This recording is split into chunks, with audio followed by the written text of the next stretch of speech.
Have you ever wondered what happens when sacred vows are broken? What dark forces might be unleashed when the promises meant to bind two souls together are torn apart and rewritten by those who have no right to meddle with such sacred bonds? Tonight, we delve into one of the most disturbing cases that has ever been documented in American history, yet remains largely unknown to the public. Before we begin this chilling journey together, I'd love to know where you're watching from. Drop a comment below telling me your location, and don't forget to subscribe to our channel. We need your support to continue bringing these hidden historical horrors to light.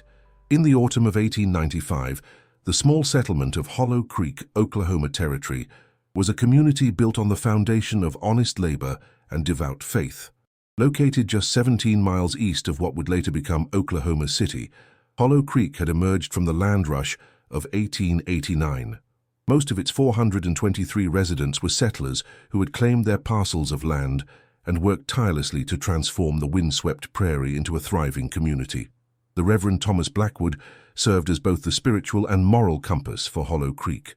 His modest white clapboard church stood at the center of town, its steeple reaching toward heaven like a finger, pointing the way to salvation. Every Sunday, the pews would fill with families dressed in their finest clothes, eager to hear Reverend Blackwood's sermons about righteousness and the importance of keeping one's word before God. Among the congregation were the Sullivan twins, Eliza and Eleanor, who had arrived in Hollow Creek in the spring of 1895. The 22-year-old sisters had come from somewhere back east, Philadelphia, they claimed, though no one had bothered to verify their story. With their identical heart-shaped faces, copper-red hair and deep green eyes that seemed to shift color in different lights, the Sullivan twins quickly became the subject of much interest in Hollow Creek, particularly among the unmarried men. There was something not quite right about those girls, recalled Margaret Winters, who was just 16 years old at the time. Her testimony was recorded in 1957, just 3 months before her death. They looked alike, sure enough, but there was something different in their eyes.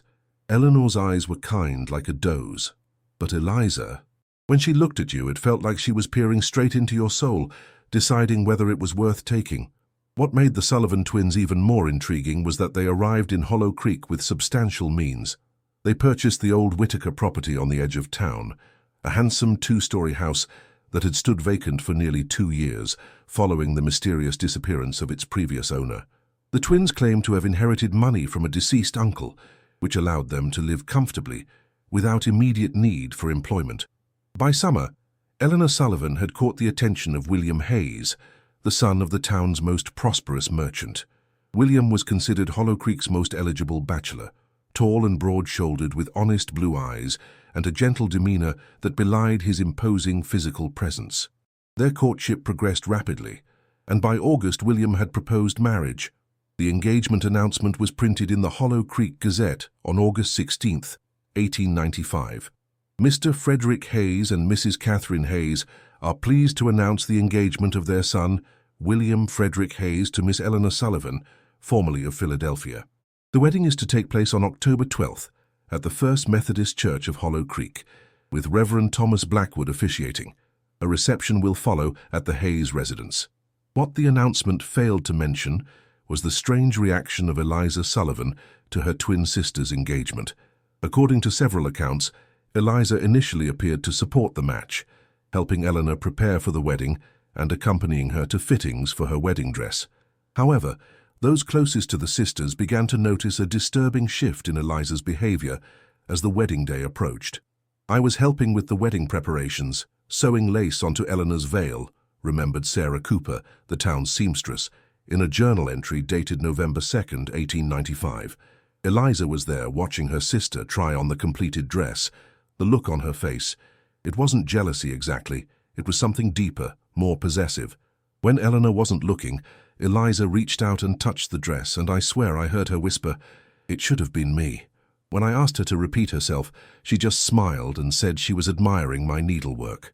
As the wedding day approached, the community of Hollow Creek was abuzz with excitement. The Hayes-Sullivan wedding was to be the social event of the year. William's father had spared no expense, ordering flowers from as far away as Kansas City and hiring a photographer from Guthrie to document the occasion. 3 days before the wedding, on October 9, 1895, The first truly disturbing incident occurred. William Hayes had commissioned special wedding bands from a silversmith in Oklahoma City, simple but elegant rings inscribed with the couple's initials and wedding date. These rings were delivered to the Hayes family home on the afternoon of October 9th and placed in a small velvet box in William's father's study. The following morning, the rings were discovered missing. A thorough search of the Hayes household yielded nothing. Frederick Hayes, William's father, was reluctant to involve Sheriff Miller, believing the rings had simply been misplaced. New rings were hastily ordered, though they would lack the personalized engravings of the originals. "I should have recognized it as an omen," William Hayes later wrote in a letter to his cousin in St. Louis, dated January 1896. "I should have heeded the warning and postponed the wedding, or at the very least been more vigilant. Perhaps then the horror that followed could have been avoided." On the morning of the wedding, October 12, 1895, Eleanor Sullivan was nowhere to be found. Her sister Eliza claimed that Eleanor had risen before dawn to take a walk and clear her head, a habit she had apparently developed in the weeks leading up to the wedding. "Eleanor gets nervous sometimes," Eliza told the increasingly concerned wedding party as the morning wore on. "She just needs some time alone to prepare herself for the day. She'll be back soon, I promise." By 10 o'clock, with still no sign of the bride and the ceremony scheduled for noon, William Hayes organized a search party. Men on horseback combed the surrounding countryside, while others searched through the town. Sheriff Miller was finally summoned, and he immediately went to the Sullivan house to question Eliza more thoroughly. What he found there would later be described in his official report as a scene of disturbing peculiarity that suggested a mind unhinged from reality. Eliza Sullivan was discovered in her sister's bedroom, wearing Eleanor's wedding dress. She sat at the vanity table, applying rouge to her cheeks and humming a wedding march. Spread before her on the table was a sheet of paper covered in writing, what appeared to be wedding vows, but altered in disturbing ways. Sheriff Miller's report, filed on October 14, 1895, contained a transcription of the modified vows. "I, Eleanor Sullivan, take thee, William Hayes, to be my wedded husband, to have and to hold from this day forward, for better, for worse, for richer, for poorer, in sickness and in health to love and to cherish, till death do us part according to God's holy ordinance, and thereto I pledge thee my troth. And I further pledge that my soul shall be bound to yours beyond the grave, that no force on earth or in heaven shall separate us, that my blood is your blood, my breath is your breath, and should any attempt to come between us, may they suffer the torments of the damned for all eternity." When confronted by Sheriff Miller, Eliza reportedly looked up with a serene smile and said, "I'm just making sure the vows are perfect for the ceremony. Eleanor asked me to review them.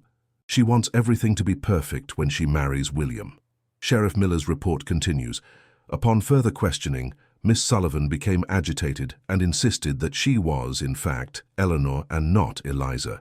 When I pointed out that she was wearing what appeared to be her sister's wedding dress, she became hysterical, screaming that she was the bride and that she had stolen her face and her name. Due to her disturbed state, I deemed it necessary to restrain Miss Sullivan and continue the search for her missing sister. As the search for Eleanor Sullivan intensified, a farmhand named Joseph Taylor made a grisly discovery in an abandoned well approximately 1 mile from the Sullivan property. The well, which had dried up years earlier, was located on a parcel of unused land that separated the Sullivan property from their nearest neighbors. Joseph Taylor's sworn statement, given on October 13, 1895, describes his discovery. "I was searching along the old creek bed when my dog, Rex, started acting mighty strange. He was whining and pawing at the ground near that old dry well on the Simmons unused back 40.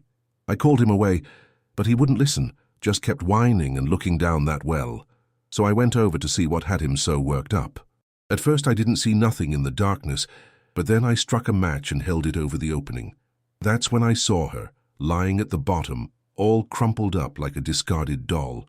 Her white nightgown was soaked through with blood, especially around her hands. I ran straight for Sheriff Miller after that. The body recovered from the well was indeed that of Eleanor Sullivan. The county coroner, Dr.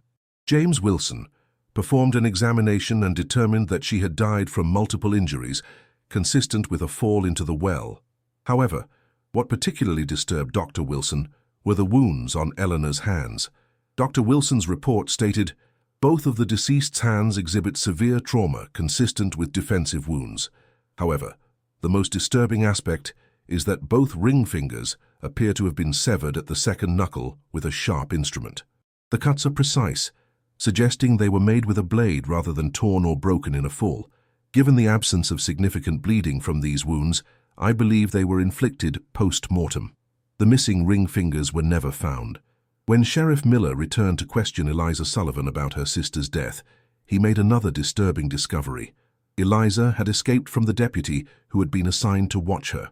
A search of the Sullivan home revealed that several items were missing, including some of Eleanor's personal belongings, the altered wedding vows, and a small jewelry box that, according to the housekeeper, had contained family heirlooms.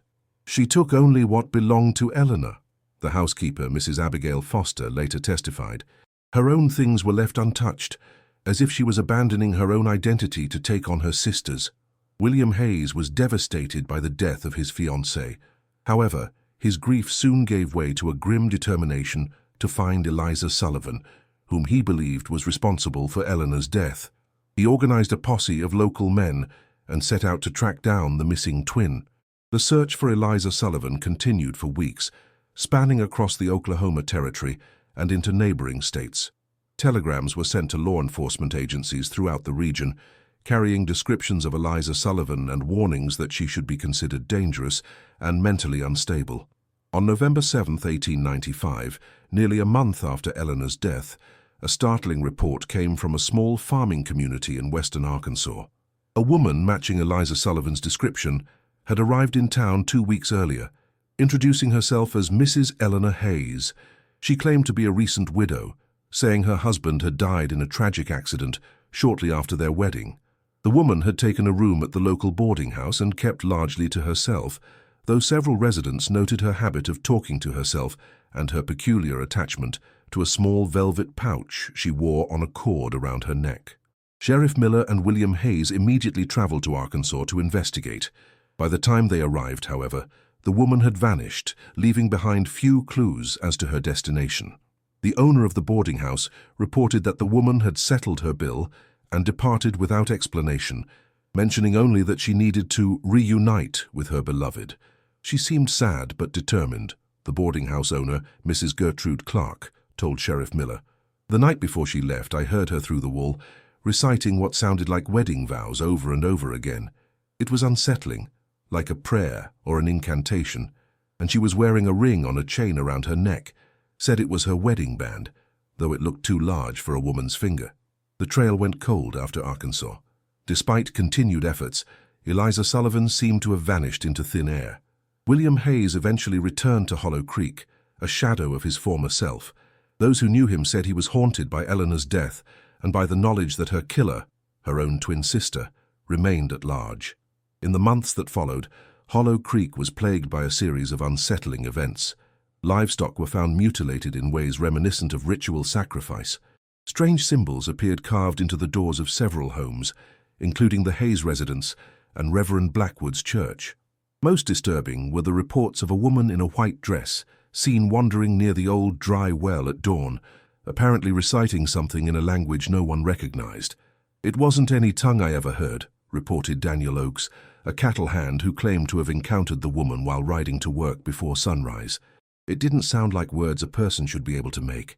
And her eyes, they weren't humanized, they reflected the dawn light like a cat's or a wolf's. I rode out of there fast as my horse could carry me, and I ain't been back to that part of the property since." 6 months after Eleanor Sullivan's death on April 10, 1896, William Hayes was found dead in his bedroom. The official cause of death was listed as heart failure, but rumors circulated throughout Hollow Creek that his body bore strange marks, symbols carved into his chest that matched those that had appeared around town. Dr.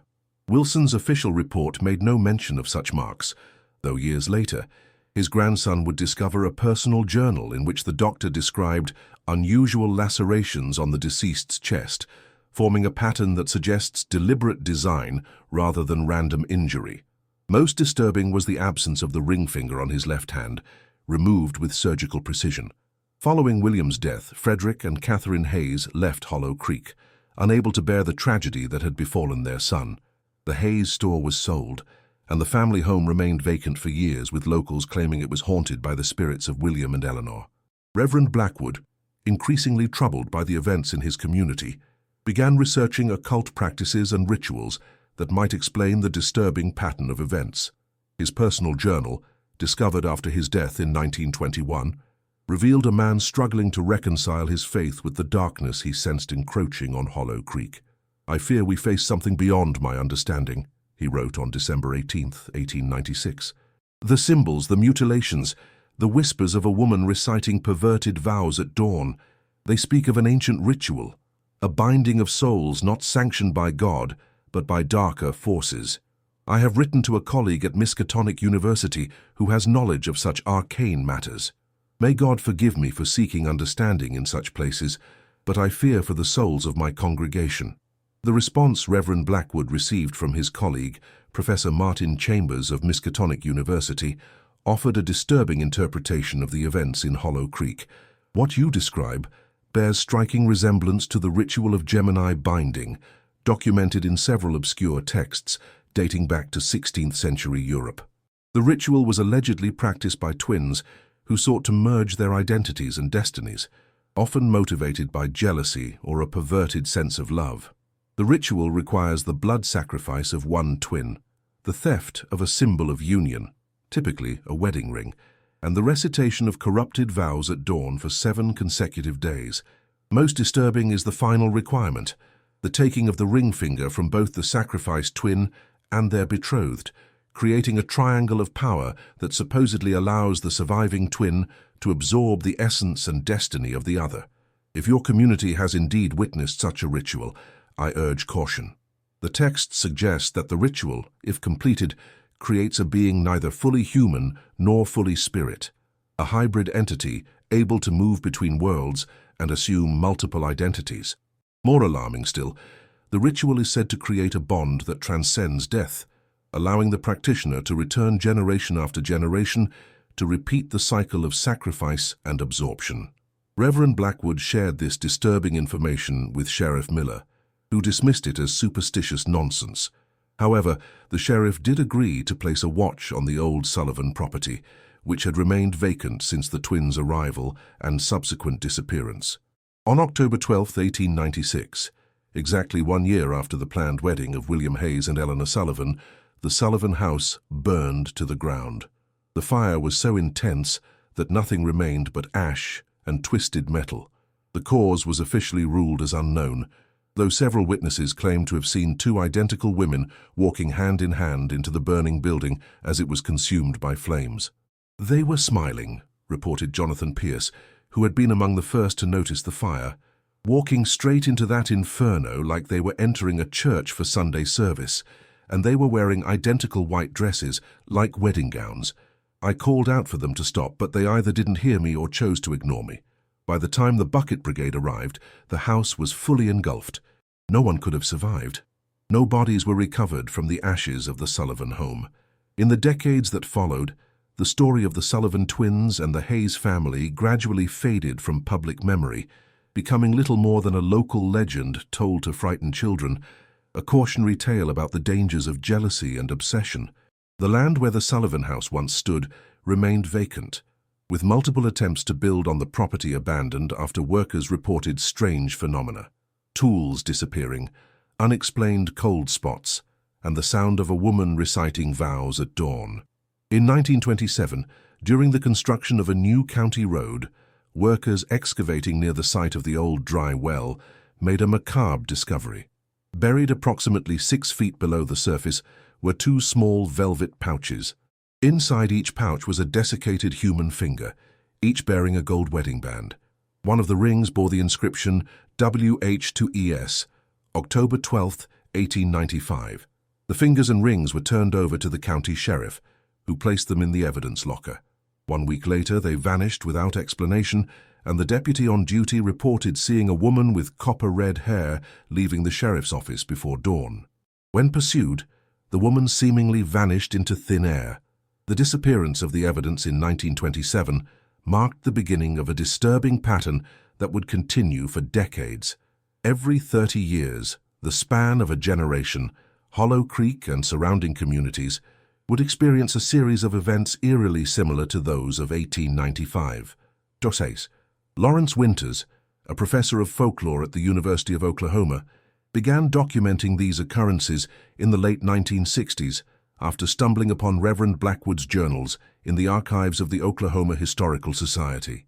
What first caught my attention was the cyclical nature of the events, Dr. Winters wrote in his unpublished manuscript, The Hollow Creek Phenomenon, a study in generational hauntings, completed in 1978.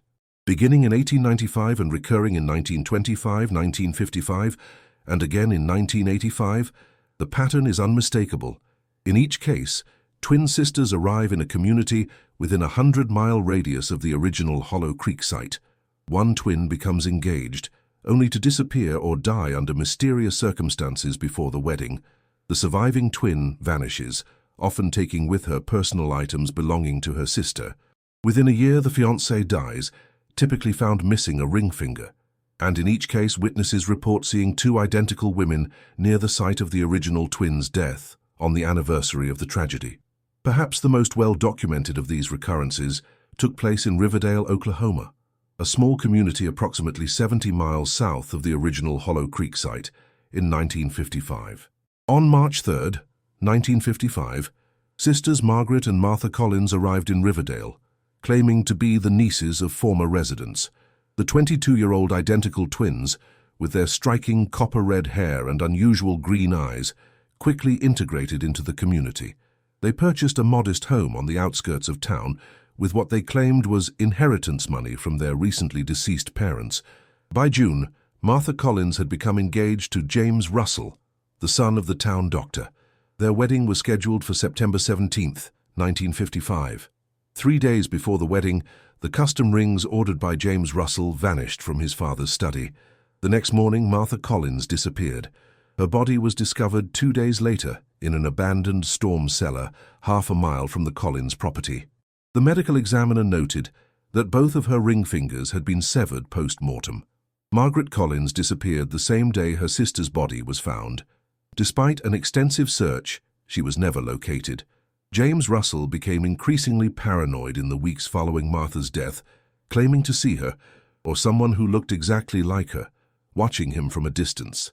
He was found dead in his bed on September 17, 1956, exactly 1 year after what would have been his wedding day. His left ring finger had been removed. What makes the Riverdale incident particularly notable, Dr. Winters continued in his manuscript, is the discovery made during the renovation of the Collins sisters' home in 1967. Workers tearing down a wall in the basement discovered a hidden compartment containing dozens of personal effects, rings, locks of hair, dried flowers, and daguerreotypes dating back to the mid-19th century. Most disturbing was a leather-bound journal containing entries written in multiple hands, yet with uncanny similarities in penmanship. The final entry, dated September 16, 1955, the day before Martha Collins disappeared, read, "Tomorrow I become complete again. The cycle continues, as it has since Elizabeth stole what was rightfully mine in 1865. One body, two souls, forever bound through the sacred vows that were denied me." The journal and other items discovered in the Riverdale house were sent to the University of Oklahoma for analysis. Before they could be properly examined, however, they vanished from the secure storage facility where they had been placed. The night watchman reported seeing two identical women with copper-red hair entering the facility after hours, though security cameras showed no such intrusion. The cycle seemed set to continue in 1985. In April of that year, twin sisters Elaine and Ellen Smith moved to the town of Blackwater, located just 15 miles from the original site of Hollow Creek. The 22-year-old sisters, with their copper-red hair and striking green eyes, opened a small antique shop specializing in wedding memorabilia and vintage jewelry. By July, Ellen Smith had become engaged to Michael Parker, a local architect. Their wedding was planned for October 12, 1985, 90 years to the day after the original Hayes-Sullivan wedding was to take place. Dr. Lawrence Winters, having predicted this recurrence based on his research, traveled to Blackwater in September 1985 to observe and potentially intervene. His field notes, later recovered from his abandoned motel room, document his growing sense of dread. September 25, 1985. I visited the twins' antique shop today. Ellen greeted me warmly, seemingly unaware of my true purpose in Blackwater. Elaine watched me from behind the counter, her eyes never leaving mine as I browsed their collection. The resemblance to the Collins sisters, and by extension to the original Sullivan twins, is uncanny, not just in their physical appearance, but in their mannerisms. When I casually mentioned I was researching local history, specifically the legend of the Sullivan twins from Hollow Creek, Ellen's expression remained pleasant, but Elaine's entire demeanor changed. Her smile became fixed, her eyes hardened. "Some stories," she said, "are better left untold." September 28th. I've been following Elaine Smith for 3 days now. Her behavior grows increasingly erratic as the wedding approaches. Last night I observed her walking alone to the old cemetery at the edge of town. She spent hours among the gravestones, seemingly talking to someone who wasn't there. At dawn she knelt before an unmarked grave and recited what sounded like wedding vows, though I was too far away to catch the specific words. When she left, I examined the grave but found no identifying markers. The groundskeeper later told me the plot had been purchased in 1896 by a woman whose name he couldn't recall. No one was ever actually buried there, he claimed. Dr. Winter's final entry, dated October 9, 1985, reads, "The custom wedding rings have disappeared from Michael Parker's home. If the pattern holds true, Ellen Smith will disappear tomorrow, likely to be found dead within 24 hours. I've alerted the local sheriff, but he dismisses my concerns as academic hysteria. I have no choice but to intervene directly. Tonight, I will confront Elaine with what I know, in hopes of breaking the cycle. If you're reading this and I've disappeared, look for me near the unmarked grave in Blackwater Cemetery."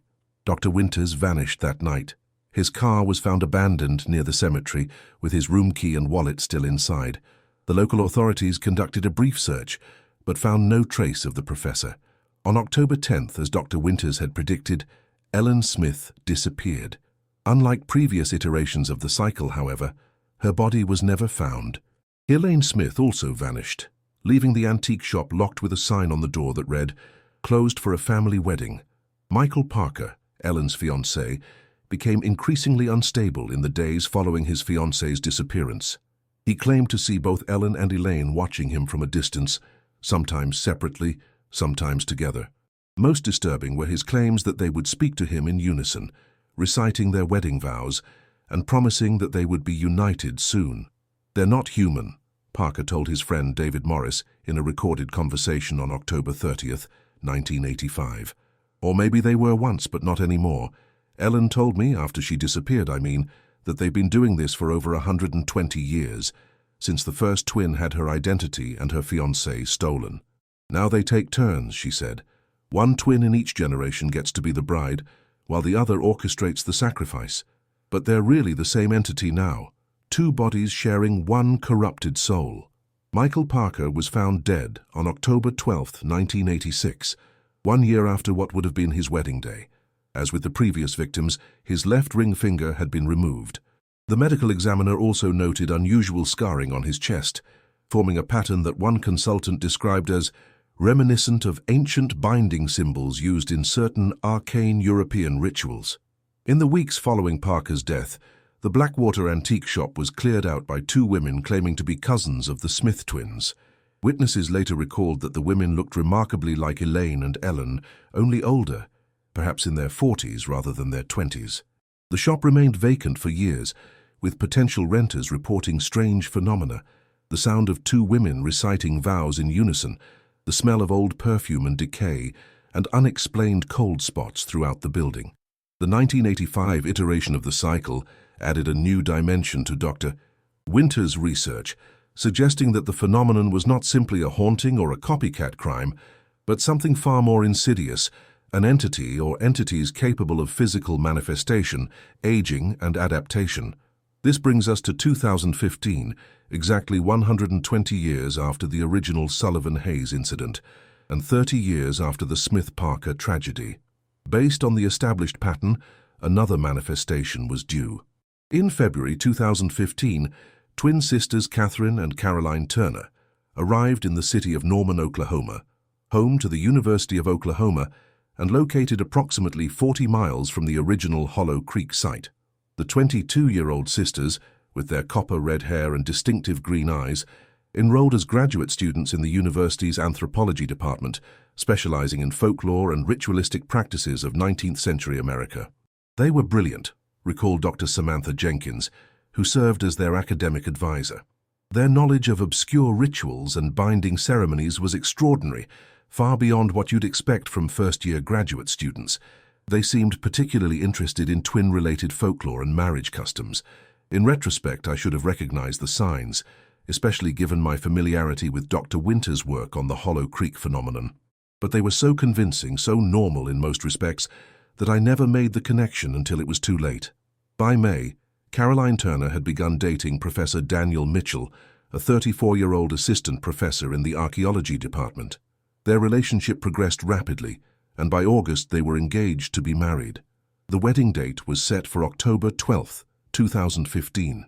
What makes the 2015 manifestation particularly notable is that for the first time, someone recognized the pattern before the cycle could complete. Jennifer Parker, the younger sister of Michael Parker, who had died in the 1986 iteration, had spent decades researching the deaths of her brother and his fiancée.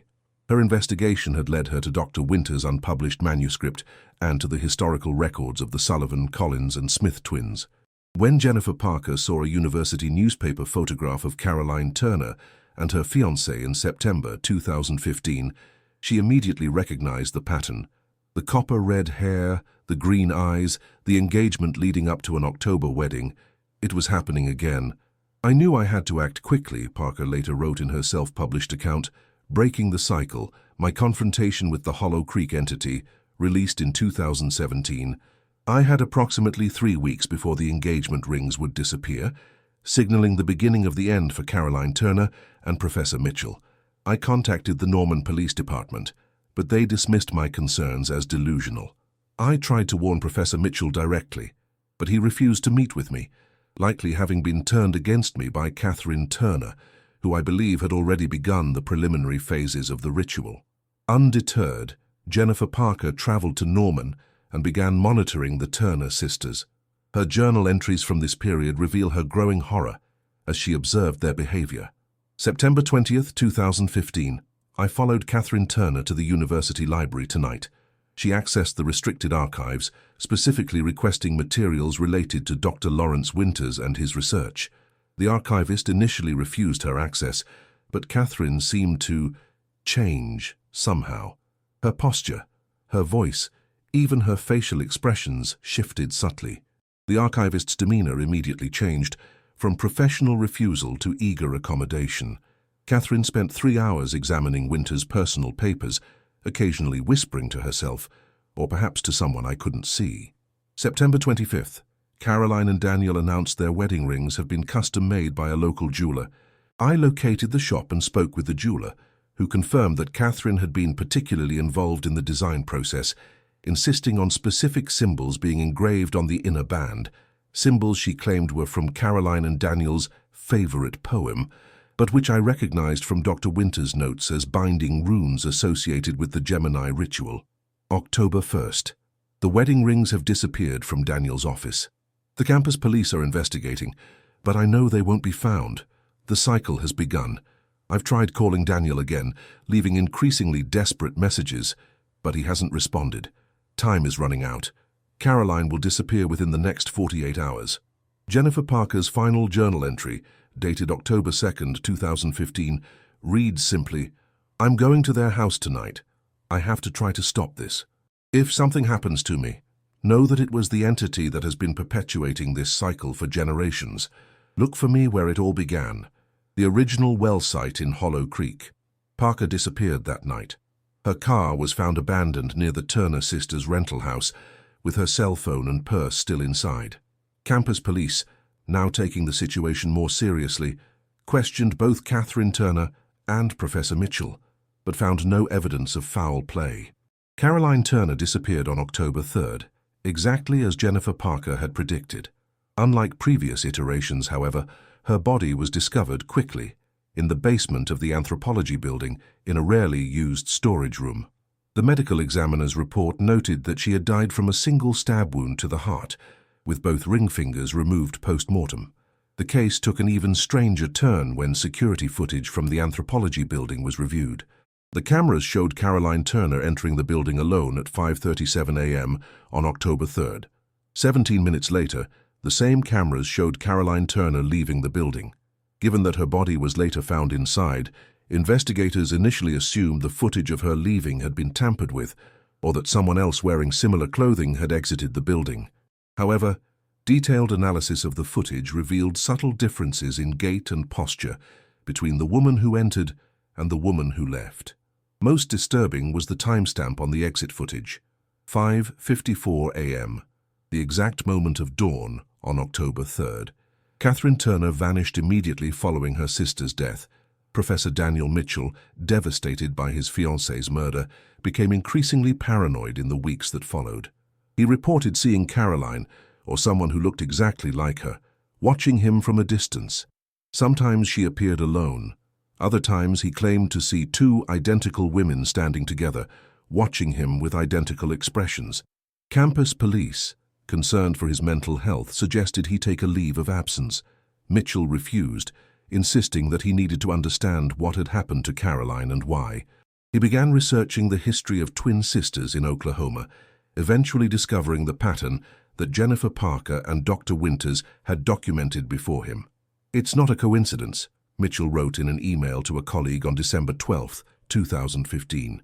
"The Sullivan twins in 1895, the Collins twins in 1955, the Smith twins in 1985, and now the Turner twins in 2015. Always 30 years apart. Always copper-red hair and green eyes.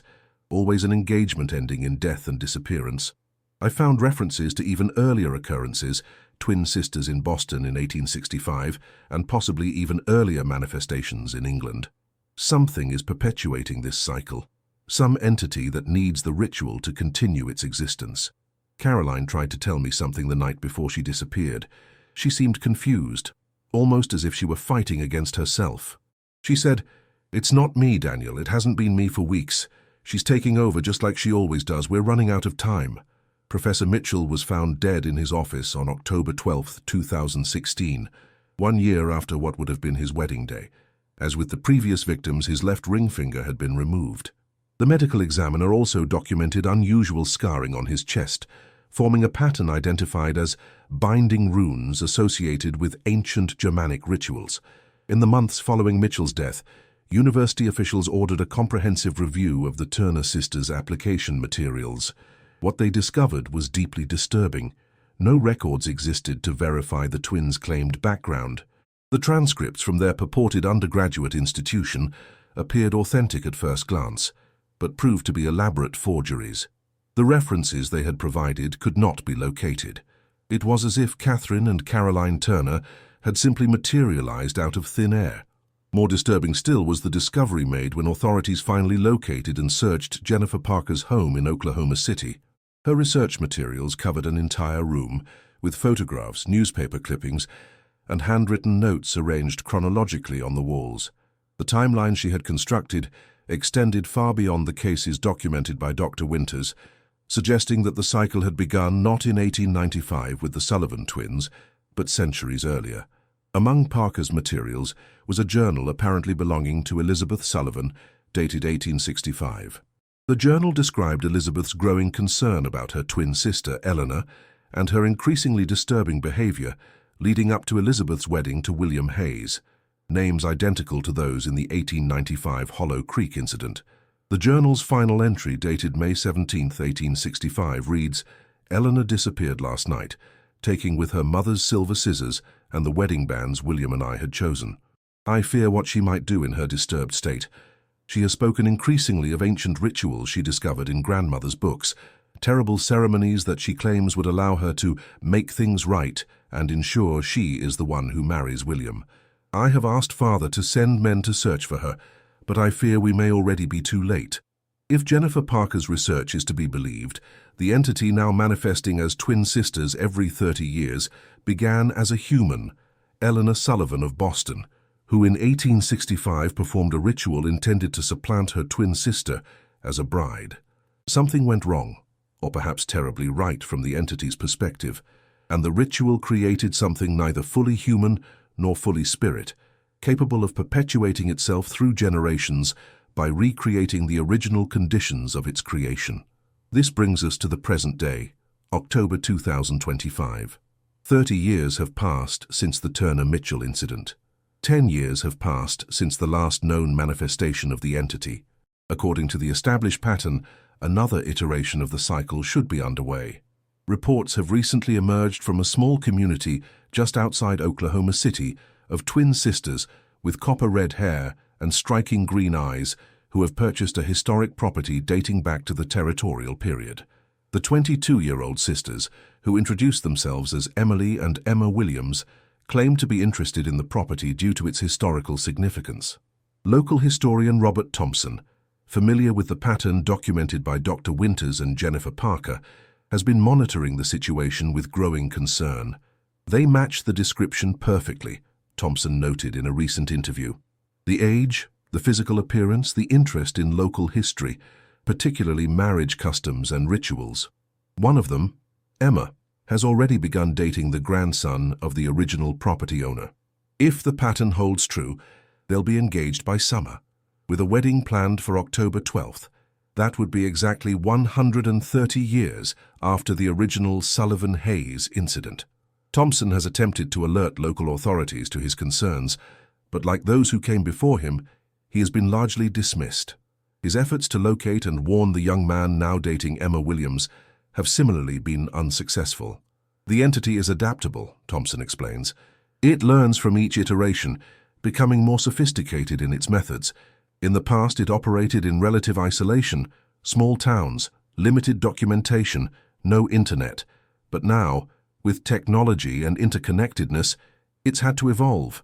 I believe it's aware of those who have tried to document and stop it, Dr. Winters, Jennifer Parker, and it takes precautions to identify and neutralize potential threats before they can interfere with the ritual. Thompson's concerns may not be unfounded. 3 researchers who have attempted to investigate the Williams sisters in recent months have reported strange experiences, missing research materials, corrupted data files, and in one case, a break-in where nothing was taken except a journal containing notes on the Hollow Creek phenomenon. Most disturbing are the reports from those who have encountered both sisters simultaneously. Several individuals have described a sensation of wrongness when in the presence of the twins, a feeling that they are not looking at 2 separate people, but at a single entity somehow occupying 2 bodies. When they speak in unison, it's not like 2 people saying the same thing, reported Maria Gonzalez, who rented a room to the sisters when they first arrived in town. It's like one voice coming from 2 mouths, and sometimes when they think no one is watching, they move in perfect synchronization, like reflections in a mirror. Once I overheard them in their room, reciting something that sounded like wedding vows, but wrong somehow, twisted. When I asked them about it the next morning, they both stared at me with identical expressions and said they'd been asleep all night. I gave them notice the same day. Some things you just don't mess with. As October approaches, those familiar with the pattern are watching with growing apprehension. Will this be the year the cycle is finally broken, or will it claim new victims as it has for generations? Local church leaders have begun holding prayer services, asking for divine protection for the community. Some residents have taken more direct action, forming a volunteer committee to monitor the Williams property and document the sisters' activities. "We know what we're dealing with," said committee member Sarah Johnson, whose great-aunt disappeared under mysterious circumstances in 1955 during the Collins Russell incident. "This isn't a ghost story or a local legend. This is something real, something that has been taking lives for over a century. We're not going to let it happen again. Not in our community, not on our watch. Whether their vigilance will be enough to break the cycle remains to be seen. The entity has proven remarkably resilient, adapting to changing times and circumstances while maintaining the core elements of its ritual: the twins, the engagement, the stolen rings, the corrupted vows recited at dawn. For now, the community waits, watches and prays, hoping that this time the wedding bells will remain silent, and the dawn will bring not twisted vows, but the light of a new day, free from the shadow that has haunted these lands for generations. As you reflect on this disturbing tale, remember that some bonds were never meant to be formed, some vows were never meant to be spoken, and some entities will go to any lengths to fulfill desires that should have died more than a century ago. Only through faith in God and Jesus Christ can such darkness be truly vanquished. For as it says in Ephesians 6:12, "For our struggle is not against flesh and blood, but against the rulers, against the authorities, against the powers of this dark world, and against the spiritual forces of evil in the heavenly realms." May your own vows be pure, your bonds blessed, and may you never encounter twin sisters with copper-red hair and green eyes who arrive in your community with stories of a distant past and plans for a wedding that should never take place.